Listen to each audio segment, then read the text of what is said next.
আসসালামু আলাইকুম। আশা করি সবাই ভালো আছেন। আজকের ভিডিওতে আমরা দেখব পণ্য এডিট ডিলিট কিভাবে করবেন ও পণ্যের বিস্তারিত কিভাবে দেখবেন। চলুন তাহলে শুরু করি। পণ্যের তথ্য পরিবর্তন করতে অ্যাকশন বাটন থেকে এডিট অপশনে ক্লিক করুন।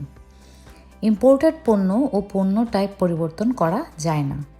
পণ্যের তথ্য পরিবর্তনের পর আপডেট বাটনে ক্লিক করুন। পণ্যের বিস্তারিত দেখতে অ্যাকশন বাটন থেকে দেখুন অপশনে ক্লিক করুন।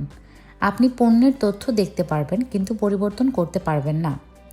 পণ্যের বিস্তারিত পেজ থেকে আপনি পণ্য edit delete print barcode opening stock ও স্টক ডিটেলস দেখতে পারবেন। পণ্য ডিলিট করতে অ্যাকশন বাটন থেকে ডিলিট অপশনে ক্লিক করুন। যেসব পণ্য লেনদেনের সঙ্গে যুক্ত সেগুলো ডিলিট করা যাবে না। এভাবে খুব সহজে আপনি জাবেদা অ্যাকাউন্টিং সফটওয়্যার ব্যবহার করতে পারবেন।